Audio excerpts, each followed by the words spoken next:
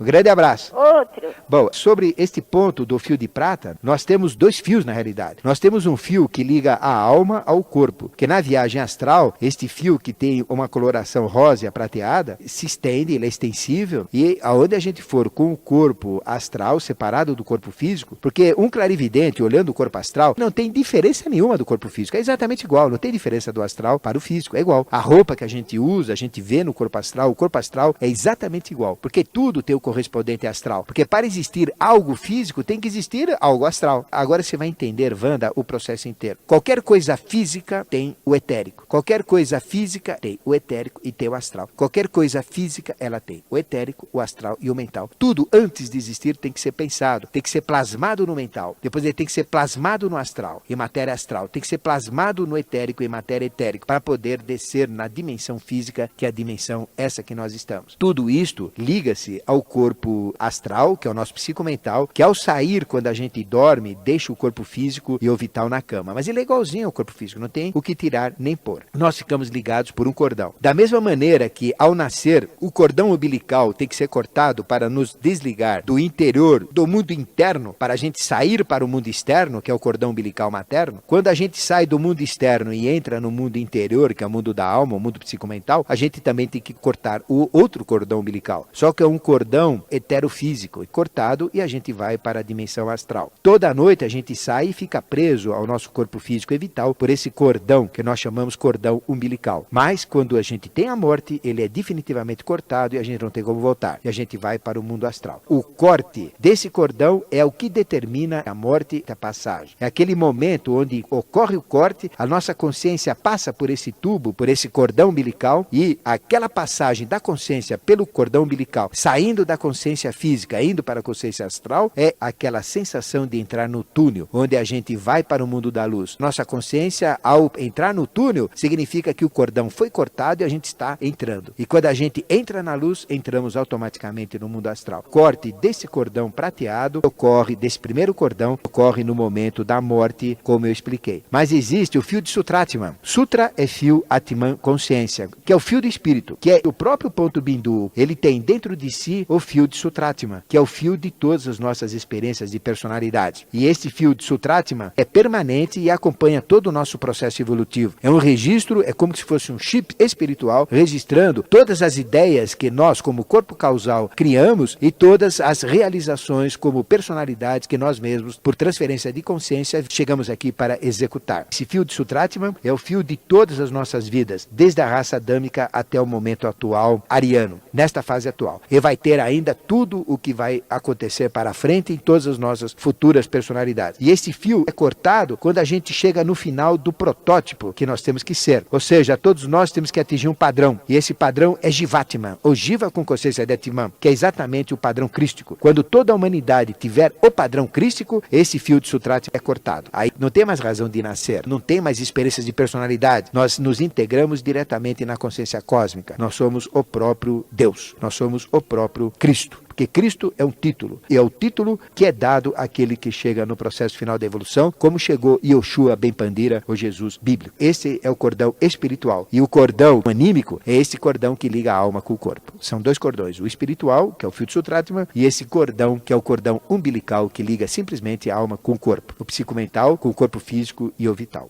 Este é o processo, Wanda. E não tem fim esse tema, porque o ocultismo sem mistério abrange tudo. E esse daqui é o 239º programa aqui na Mundial. Nós estávamos antes na Tupi, nesta rádio irmã, e tínhamos o mesmo programa com outro nome. Mas aqui, como ocultismo sem mistérios, são 239 temas diferentes, trazendo um enriquecimento. E esses temas nunca foram completos, porque você percebeu que nós temos muitas perguntas que a gente mesmo faz para vocês, para aguçar a sua curiosidade. E essas perguntas eu nem sequer cheguei a responder 5% delas, das que eu fiz.